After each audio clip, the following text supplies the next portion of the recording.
guys, welcome back to Rashid Vlog. So இன்னைக்கு இந்த ராஷித் வ்ளாகில் நாங்கள் எதை பற்றி பார்க்க போகிறோம்னு சொன்னால் ரீசெண்டாக ஸ்ரீலங்காவில் நடந்து முடிஞ்ச பிரசிடென்ட் எலெக்ஷனை பற்றி. ஸோ இதை பற்றி நான் பேசி ஆகணும்னு நினச்சேன். பிஃபோர் எலெக்ஷன் நான் ஒரு வீடியோ போட்டிருந்தேன், அதுக்கு நல்ல ரெஸ்பான்ஸ் கிடச்சிச்சு. அதை தாண்டி புதிய பிரசிடென்ட் வந்ததுக்கப்புறம் அதிரடியான நிறைய விஷயங்கள் நாட்டில் நடந்து கொண்டிருக்கு. ஸோ இதெல்லாம் பார்க்க போக்கல நான் திருப்பியும் இதை பற்றி ஒரு வீடியோ போட்டே ஆகணும்னு நினச்சேன். ஸோ இது மிச்சம் லென்த்தாக இருக்கும், அதால் இது ஒரு வீடியோவாக போடாமல் கிட்டத்தட்ட ஒரு 4-5க்கு நாங்கள் எபிசோட் மாதிரி பண்ண போகிறோம். ஸோ கிட்டத்தட்ட ஒரு 5 வீடியோவாக இது டே பை டே வந்து அப்லோட் ஆகும். ஸோ இதை விடாமல் கண்டினியூஸாக பாருங்கள். ஸோ இதில் முதல்ல நாங்கள் எதை பற்றி பார்க்க போகிறோம்னு சொன்னால், ஸ்ரீலங்கா வரலாற்றில் வெறும் 3% மட்டும் எடுத்துக்கொண்டிருந்த ஒரு கட்சி, ஸ்ரீலங்காவில் இருக்கக்கூடிய மெஜாரிட்டி கட்சி எல்லாத்தோடையுமே ஃபைட் பண்ணி டெஸ்ட் கவுண்டிங்கில் மட்டும் ஆல்மோஸ்ட் 44% ஓட்டிங் எடுத்திருந்தாங்க. இப்போ ஸ்ரீலங்கா பொலிட்டிக்கல் லோ படி வந்து 50%க்கு மேலே ஓட்டிங் எடுக்கணும் ஒரு பிரசிடென்ட் கேண்டிடேட். ஸோ இவர் 50%க்கு மேலே இருக்கல.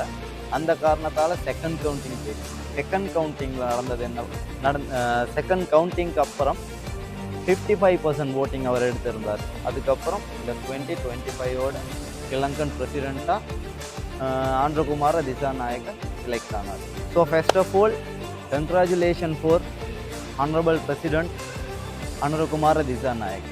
ஸோ இவர் பிரசிடெண்ட்டாக வந்து அடுத்த 24 மணித்தியாலத்துக்குள்ள 30 சட்டங்களை போட்டார். அதுவும் உடனடியாக அமலுக்கு வரும் ரீதியில். ஸோ அந்த சட்டங்களை பற்றி தெளிவாக பார்ப்போம்னு பார்த்தா இப்போ எங்களுக்கு டைம் போதாது. ஸோ இப்போதைக்கு அந்த சட்டங்கள்லேருந்து ஒரு சில முக்கியமான சட்டங்களை மட்டும் நான் இதில் உங்களுக்கு எக்ஸ்பிளைன் பண்ண போகிறேன். அதாவது மக்களோட அத்தியாவசிய ஃபுட், அதுக்குரிய வெட் எல்லாமே நீக்கப்பட்டு. ஸோ இன்றைக்கி ஸ்ரீலங்காவில் நிறைய ஃபுட்டுக்கு வந்து ஆல்ரெடி அந்த டிஸ்கவுண்ட் கொடுத்து தான் இருக்கிறாங்க. அதை தாண்டி ஃபியூவல், கரண்ட் பில், இது எல்லாமே ப்ரைஸை கம்மி பண்ணிக்கிறாங்க. இதையும் தாண்டி ஸ்கூல் பிள்ளைகள்ட வந்து எக்யூப்மெண்ட், இந்த பேக், புக்ஸ், இது மாதிரி ஐட்டம்ஸுக்குள்ள டெக்ஸையும் ரிமூவ் பண்ணிக்கிறாங்க. 100% 0, இதுக்கப்புறம் 0% டெக்ஸ். ஸோ அதுக்கப்புறம் பார்த்தீங்கன்னு சொன்னால் மெடிக்கலுக்குரிய டெக்ஸையும், அதாவது மெடிசினுக்குரிய டெக்ஸை 0% ஆக்கிக்கிறாங்க. இதுக்கு முன்னே எத்தனை % இருந்ததை பற்றி எனக்கு தெரியாது. ஸோ அதை நான் அனலைஸ் பண்ணி பார்க்கல. பட் இப்போ 0% ஆக்கிக்கிறாங்க. இதை தாண்டி ஒரு சில முக்கியமான சட்டங்கள் அங்கே தான் முதல்வன் பட ரீதியில் தலைவர் ஆக்ஷனை கொடுத்திருக்கிறாரு. எஸ், அதாவது இதுக்கு முன்னாடி இருந்த பிரசிடென்ட் அண்ட் பார்லிமெண்ட் மினிஸ்டருக்கு போகக்கூடிய பென்ஷனை டோட்டலி கட் பண்ணிட்டாரு. ஸோ அந்த இடத்துல மக்களுடைய பணம் அந்த அளவுக்கு சேவ் ஆகுது. இதை தாண்டி இதுக்கு முன்னாடி யாரெல்லாம் கவர்மெண்ட் வெஹிக்கிள் வச்சுருந்தாங்களோ அவங்களோட பதவி காலத்துக்கு அப்புறம் கவர்மெண்ட்டுக்கு ரிட்டர்ன் பண்ணாத எல்லா வெஹிக்கிள்ஸையும் உடனடியாக திருப்பி தரணும்னு சொன்ன டைமில் ஆல்மோஸ்ட் 800க்கு மேலே வெஹிக்கிள்ஸ் வந்துருக்குது. அதோட வெளியூவை நான் சொல்ல தேவையில்லை, எல்லாமே V8 தான். ஆல்மோஸ்ட் எல்லாம் லக்ஸரி வெஹிக்கிள்ஸ். ஸோ அதோட வேல்யூ எவ்வளோன்னு சொல்லி நீங்களே சும்மா கல்குலேட் பண்ணி பாருங்கள். ஜஸ்ட் ஒரு வண்டிக்கு ஒரு கோடி வச்சால எனக்கு 800 crore வந்தாச்சு. பட் அன்னைக்கு 1 கோடியோட வெஹிக்கிள் எல்லாம் இல்லை. ஆல்மோஸ்ட் 4 கோடி 5 கோடி வேல்யூவான வெஹிக்கிள்ஸ் தான் நிறையவே இருந்துச்சு. ஸோ எந்த அளவுக்கு மக்களோட சல்லி அந்த இடத்துல யூஸ் ஆகிக்கின்னு பார்த்துருவோம். இதை தாண்டி 3 டிவிஷன் ஸ்டார்ட் பண்ணிக்கிறாங்க. ஊழல் செஞ்ச அரசியல்வாதிகளுக்கு எகெயின்ஸ்டாக அவங்களோட ஃபைல்ஸை வச்சு அவங்க செஞ்ச ஊழல் எல்லாத்தையும் ரீஓப்பன் பண்ணுறாங்க. அதையும் போல் இவங்க நாட்டை விட்டு ஓடிடப்படாதுன்ற ஒரே ரீசனுக்காக பேர் குறிப்பிடப்படல இது வரைக்கும் 30 பேரை ட்ராவல் பேன் பண்ணி வச்சுக்கிறாங்க. நாட்டை விட்டு வெளியில் போகாத ரீதியில் பாதுகாப்பான முறையில் ஏர்போர்ட்லேயும் எல்லா செக்யூரிட்டி சிஸ்டத்தையும் சரியாகவே மெயின்டைன் பண்ணுறாங்க. பிகாஸ் அவங்களோட ஊழல் நிரூபிக்கப்பட்டால் அவங்களுக்கு ஜெயில் கன்ஃபார்ம். அதே போல் 250 பேரை அப்பாயிண்ட் பண்ணிக்கிறாங்க. அதுவும் என்னத்துக்காகன்னு சொன்னால், கவர்மெண்ட் ஹாஸ்பிட்டலில் ஒர்க் பண்ணக்கூடியவங்க அவங்களோட ஒர்க்கிங் டைமில் கவர்மெண்ட் ஹாஸ்பிட்டலில் ஒர்க் பண்ணாமல் ப்ரைவேட் ஹாஸ்பிட்டலில் ஒர்க் பண்ணி கொண்டு இருந்தால் அந்த டாக்டர்ஸை அரெஸ்ட் பண்ணலாம். அதே போல் ஏதோ ஒரு கவர்மெண்ட் ஆஃபீஸுக்கு நீங்கள் ஒரு லெட்டர் சப்மிட் பண்ணி 7 டேஸுக்குள்ளே, அதாவது வித்தின் அ வீக் உங்களுக்கு ரெஸ்பான்ஸ் வரலாட்டி you can complaint against to them. இதை தாண்டி வந்து நீங்கள் கவர்மெண்ட் ஆஃபீஸ் ஒன்றுக்கு போனால் மோர் தென் 30 minutes அவங்களோட டைமை வேஸ்ட் பண்ணாங்கன்னு சொன்னால் அவங்களுக்கு எகெயின்ஸ்டாக கம்ப்ளைண்ட் பண்ண முடியும். ஸோ இதே போல் இன்னும் இது எல்லாமே கவர்மெண்ட் ஸ்டாஃபை பேஸ் பண்ணியிருக்கு. இதை தாண்டி மெயினாக என்னன்னு சொன்னால், கவர்மெண்ட் நிர்ணயிக்கப்பட்ட வேலை, அதாவது MRP ரேட்டை தாண்டி யாரெல்லாம் ஏதாவது ஒரு ப்ராடக்டை சேல் பண்ணுறாங்களோ அவங்களையும் அரெஸ்ட் பண்ண முடியும். இதில் ஸ்பெஷாலிட்டி என்னன்னா, இந்த 250 பேருக்கும் மற்ற 250 பேரை தெரியாது. அதாவது 250 பேர் ஒருத்தர் எடுத்தோம்னா அவருக்கு மற்ற 249 பேர் யாருன்னு தெரியாது. கிட்டத்தட்ட முதல்வன் பட ஸ்டைலில் தலைவர் பேத்து கொண்டிருக்கிறாரு.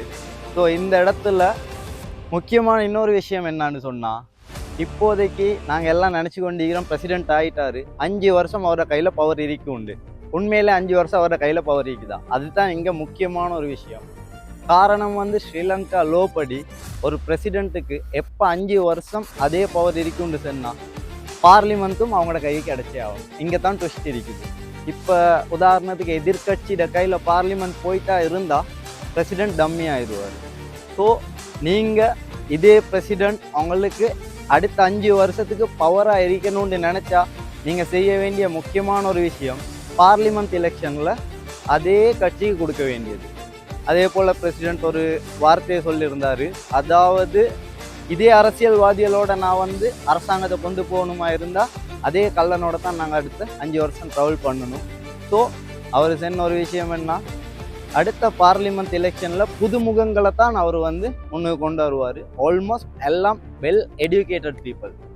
ஸோ நீங்களும் நானும் இப்போ டிசைட் பண்ணணும், பழைய கல்லனுக்கு கொடுக்குறோமா இல்லாட்டி புதிய ஒரு அரசாங்கத்தை உருவாக்கியாச்சு. அதாவது புதுசாக ஒரு பிரசிடெண்ட்டை கொண்டாந்துட்டோம், அதுவும் 3% ஓட்டிங் எடுத்தவருக்கு 55% கொடுத்து இன்றைக்கி நாங்கள் பிரசிடெண்ட் ஆக்கியாச்சு.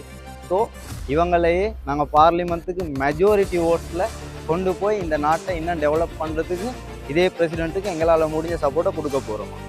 டிசைட் பண்ணுங்க காய்ஸ். இன்னொரு ஜோக் கொண்டு பார்த்தேன், பிரசிடெண்ட் கோல்டன் பிளேட்டில் சாப்பிட்றத. ஸோ நான் பிரசிடெண்ட்டுக்கு சப்போர்ட்டாவோ எதிர்கட்சிக்கு எகெயின்ஸ்டாவோ இல்லை, பட் இருந்தாலும் டிசைனராக நான் அவங்களுக்கு சொல்கிறேன், அவங்கக்கிட்ட ஒரு ஃபோட்டோ இருந்தால் அதை அனுப்புங்க. கோல்டன் பிளேட்டில் நீங்கள் செல்கிற கலரில் பிளேட்டையும் மாற்றித்தாரு, என்ன வேணாலும் செய்யலாம் இன்னைக்கு. அதுவும் ஏஐயில் எது வேணாலும் செய்யலாம், அந்த அளவுக்கு வேர்ல்டு டெவலப் ஆகிடுது. ஸோ இந்த மாதிரி மடத்தனமான கருத்துக்களை பதிவு செய்கிறத விட்டுட்டு, ஸோ நாட்டுக்கும் நாட்டு மக்களுக்கும் நல்லது நடக்குதா, இந்த அரசாங்கத்தோட சேர்ந்து நானும் நீங்களும் போகணும். அதை தாண்டி ஒருத்தர் நல்லது செய்ய போகலே மடையன் மாதிரி மடத்தனமாக குறைச்சி கொண்டிருக்காம, மடத்தனமாக நடந்து கொள்ளாமல், சரியா, அந்த அரசாங்கத்துக்கு எங்களால் முடிஞ்ச உதவியை கொடுக்கும். அதே வேளை நாளைக்கு இந்த அரசாங்கம் தவறு செய்தால் அதை சரிந்து பேச மாட்டேன்னா அதே போல் நீங்களும் பேசக்கூடாது. ஸோ அந்த இடத்துல தான் இவ்வளோ காலம் அரசியல்வாதிகள் எங்களை வச்சு செஞ்சாங்க. திருப்பி அவங்களுக்கு அந்த ஆப்பர்ச்சுனிட்டியை கொடுக்காது. இந்த தடவை பார்லிமெண்ட்டுக்கு நல்லவனை கொண்டாடுறதா நல்லவனை கொண்டாடுறதான்னு நீங்கள் தான் டிசைட் பண்ணணும். எனக்கு ஃபஸ்ட் வீடியோவில் நான் சொல்லியிருந்தேன், எங்களோட பிரசிடெண்ட்டாக நல்லவனை கொண்டாந்து வைக்க போகிறோமா கெட்டவனை கொண்டாந்து வைக்க போகிறோமான்னு. லக்கிலி நீங்கள் சரியான ஒருத்தரை சூஸ் பண்ணிட்டீங்க. I am so happy with that. So அதே போல் பார்லிமெண்ட்டுக்கு நல்லவனை கொண்டாடுறதும் கெட்டவனை கொண்டாடுறதும் எங்களோட கையில் தான் இருக்குது. ஸோ உங்களோட கையில் அடுத்த பவர், அதாவது நவம்பர் 14 இந்த பார்லிமெண்ட் எலெக்ஷன் நடக்க போகுது. அதுலேயும் சரியான ஒரு டிசிஷன் எடுங்க. மக்களையும் நாடையும் மட்டும் யோசிங்க. உங்களுக்கு கேஸ் தந்தான், உங்களுக்கு அது தந்தான், இது தந்தான்னு சொல்லி உங்களை பற்றி சுயநலமாக யோசிக்காது. உங்களுக்கு சின்னதாக தருவான், நாட்டை பெருசாக கொள்ளடிப்பான். ஸோ கொள்ளக்காரனுக்கிட்ட இருந்து நாட்டை காப்பாற்ற வேண்டிய கட்டாயத்தில் நாங்கள் எல்லோரும் மீது ஸோ இப்போதைக்கு இந்த ஃபியூ டேஸில் நிறைய சேஞ்சஸ். எந்த அளவுக்குன்னு சொன்னால், ஊழல் செஞ்ச அரசியல்வாதிகள் எல்லாரும் கத்தி கலங்கி பேசிக்கிறாங்க. எந்த செகண்ட் எங்களை அரெஸ்ட் பண்ண போகிறாங்களோ தெரியாங்க. நிறைய பேர் வாண்டடாக ரெசிக்னேஷனை கொடுத்து வந்திருக்கிறாங்க. வை? பிகாஸ் அவங்களுக்கு இப்போ என்ன செய்கிறேன்னு தெரியாது. ஏன்னா அவங்களுக்கு முன்னாடி உள்ள லீடர்ஸ் ஊழல்வாதிகள், அதுக்கு பின்னால் இவங்களும் செஞ்சுக்கிறாங்க. பட் அவங்களுக்கு பயத்தில் டக்குன்னு பெல்ட்டி அடிக்க பார்க்குறாங்க. Will see what happen, that's it. So இந்த தடவை நம்ம திருப்பியும் எங்களுக்கு கிடைச்ச ஆப்பர்ச்சுனிட்டியை சரியாக யூஸ் பண்ணமா இருந்தால் அடுத்த 5 வருஷத்தில் ஸ்ரீலங்கா 100% சரியாகும்னு நான் சொல்ல மாட்டேன். மினிமம் ஒரு 30 to 40% முன்னுக்கு வரும். வாரத்துக்கு என்னாலே மோளாலே முடிஞ்ச சப்போர்ட் அந்த ஒரு ஓட். அந்த ஓட்ஸை நாங்கள் சரியான ஆளுக்கு பிரசிடென்ட் எலெக்ஷனில் கொடுத்துட்டோம். பார்லிமெண்ட் எலெக்ஷனில் அதே ஆளுக்கு. திருப்பியும் சொல்கிறேன், நான் எந்த ஒரு கட்சிக்கும் எகெயின்ஸும் இல்லை, எந்த ஒரு கட்சிக்கும் சப்போர்ட்டும் இல்லை. போன எலெக்ஷனில் பார்த்தீங்கன்னா நான் சப்போர்ட் பண்ணது வேறு ஆளுக்கு. என்னை பொறுத்த வரைக்கும் அவர் இந்த நாட்டை ரூல் பண்ணுறதுக்கு தகுதி இல்லைன்னு நினச்சேன். இந்த எலெக்ஷனில் நான் ஒரு சரியான ஆளை சூஸ் பண்ணேன்னு நினைக்கிறேன். அதே போல் தான் நாங்கள் எல்லாருமே கிட்டத்தட்ட 55% கிடைச்சிக்குதுன்றது வந்து ஈஸி இல்லை. 3% எடுத்தவருக்கு 55% மக்கள் கொடுத்திக்கிறாங்கன்னு சொன்னா அவരുടെ மேல இருந்த நம்பிக்கையில, அந்த நம்பிக்கையின் பிரகாரம் உங்களோட நம்பிக்கை அந்த இடத்துல சரியா நடந்துச்சா அதை மட்டும் பாருங்க. இன்னைக்கும் முட்டி பிடிக்கிறவங்க, ஜாலரா அடிக்கிறவங்க அடிச்சு கொண்டு தான் இருப்பாங்க. அவங்கள பத்தி மைண்ட்ல போடாதீங்க. Think about your country, also your next generation. That's it. So guys, president வந்து அதிரடியாக நிறைய முடிவுகளை, நிறைய ரூல்ஸ் அண்ட் ரெகுலேஷனை கொண்டாந்து கொண்டே இருக்கிறாரு. ஸோ அவர் கொண்டாந்த ஒவ்வொரு ரூலை பற்றியும் நான் அடுத்த வீடியோவில் 100% கிளியர் எக்ஸ்ப்ளனேஷன் கொடுப்பேன். அதில் ஃபெஸ்ட்டுக்கு வித்தின் 24 ஹவர்ஸில் அவர் கொண்டாந்த அந்த 30 ரூல்ஸ் அண்ட் ரெகுலேஷன்ஸ், அதே போல் இன்றைக்கி நேற்று டே பை டே வரக்கூடிய ஒவ்வொரு ரூல்ஸை பற்றியும் கம்ப்ளீட் கிளியர் கட்டாக ஒரு எக்ஸ்ப்ளனேஷன் அடுத்தடுத்த வீடியோஸ் வரும்.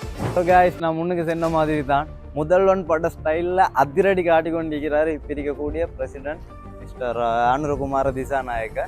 ஸோ அவர் புதுசாக நிறைய ரூல்ஸ் அண்ட் ரெகுலேஷன் போட்டார். அதே போல் வேறு லெவலில் அதிரடி காட்டி கொண்டிருக்கிறார் அந்த ரூல்ஸ் அண்ட் ரெகுலேஷன்ஸ். அதே போல் அடுத்தது அவர் செய்ய போகிறது, செஞ்சு கொண்டு இருக்கக்கூடிய விஷயங்களை பற்றி நான் வேறு லெவலில் ஒரு கிளியர் கட்டான வீடியோ அடுத்தடுத்த எபிசோடில் வரும். இது இந்த எபிசோடோட ஆரம்பமாக ஒரு ஷார்ட் அண்ட் ஸ்வீட் வீடியோவாக நான் இதை வச்சு கொண்டிருக்கிறேன்.